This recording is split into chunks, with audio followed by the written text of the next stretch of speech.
মনের শান্তির জন্য মানুষ কত কিছু করে, আর আমি না হয় একটু ফুচকা খেতে বের হলাম। তো আসসালামু আলাইকুম এভরিওয়ান, মিস্টিস ব্লগে সবাইকে স্বাগতম। প্রথমেই আমাকে কেমন লাগছে কমেন্টস বক্সে জানিয়ে যাবেন। সো এভরিওয়ান, চলুন মূল ভিডিও শুরু করা যাক।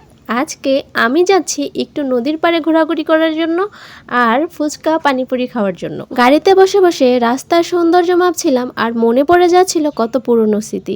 এই রাস্তাগুলো আমার খুবই চেনা, এখানে আমার অনেক স্মৃতি রয়েছে, যা ভাবতে ভাবতেই চলে এলাম ঐতিহাসিক কাইকাট্রেক ব্রিজে, যেটা আমাদের সোনারগাঁয়ে ব্রহ্মপুত্র নদীর উপরে অবস্থিত, যেখানে বিকেলবেলার সময় কাটানোর জন্য মানুষে ভরপুর হয়ে যায়। আর এখানেই ফুচকা, ঝালমুড়ি, ভেলপুরি, পানিপুরি আরও নানান রকমের খাবার বসে থাকে।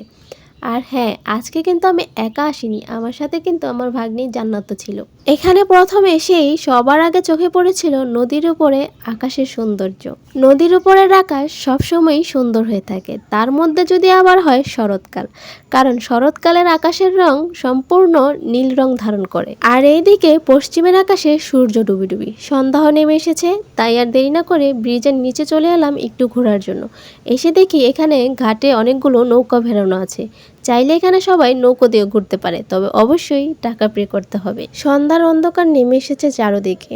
বিষণ্ণ মনে দাঁড়িয়ে দাঁড়িয়ে নদীর দিকে তাকিয়েছিলাম। নদী নাকি মানুষের মনের কথা বোঝে, তাই নদীকে মনের কথা বোঝাচ্ছিলাম।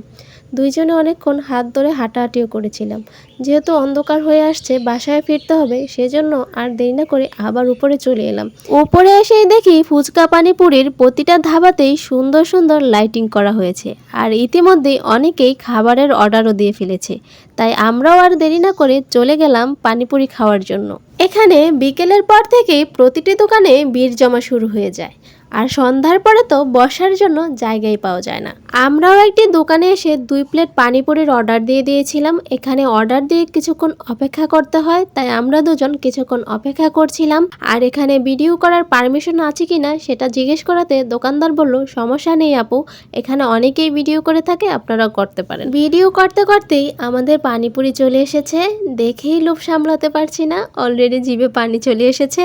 এখানে প্লেটে করেই পানিপুরি দেওয়া হয়, একটি একটি করে বানিয়ে দেওয়ার সময় নেই, কারণ এখানে প্রচুর মানুষের ভিড় হয়, তার জন্য প্লেটে করেই অর্ডারটি নিতে হয়। দেখা যাচ্ছে এখানে 3 রকমের টক দেওয়া হয়েছে, কিন্তু কেউ ইচ্ছে করলে ওই ঘটি কলস থেকে নিজেদের পছন্দ মতো টক নিয়ে খেতে পারবে। আর এইদিকে জান্নাত ঢং ঢং করে প্লেটের সাথে নদীর ভিউ নিয়ে নিচ্ছিল।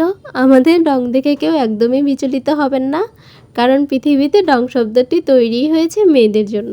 আমরা এখানে এক এক করে সব কয়টি টকে টেস্ট করেছিলাম। আসলে এক এক জায়গার পানিপুরির টেস্ট এক এক রকম হয়ে থাকে, এখানকার টেস্টও অ্যাভারেজই ছিল। তো এখন আমাদের খানা পিনা শেষ, সোনার বাংলাদেশ বাসায় যেতে হবে, অলরেডি রাত হয়ে গিয়েছে, তার জন্য রিক্সা নিয়ে এখন আমাদের বাস স্ট্যান্ড যেতে হবে, সেখান থেকে বাসার গাড়িতে উঠতে হবে। তো আমরা ইতিমধ্যেই চলে এসেছি আমাদের স্টানে এসে চোখে পড়লো ভেলপুরি, আর ভেলপুরি চোখে পড়েছে। জান্নাত খাবে না তা কখনো কোনোদিনও হয়নি, জান্নাতের খুবই প্রিয় ভেলপুরি। রাস্তাঘাটে যেখানেই দেখুক একটা হলে তার ভেলপুরি খেতে হবে, তা না হলে তার আত্মা শান্তি হয় না। ভেলপুরি খেতে খেতে চলে এলাম ফুটওভার ব্রিজের উপরে। উপর থেকে নিচের বাজারের সৌন্দর্যের ভিডিও নিচ্ছিলাম, এর মধ্যেই দেখা করে নিলাম আমার এক ফ্রেন্ডের সাথে। আমার ফ্রেন্ড আমাদের দুইজনকে আবার 2টা কোন আইসক্রিম কিনে দিয়েছিল, সেটা নিয়েও আমরা একটু ভিডিও করে মজা করলাম। দেন নিচে নেমেই আবার স্প্রিট খেতে মনে চাইলো, তো স্প্রিট কিনে আমরা আবারও ঢং করা শুরু করে দিলাম।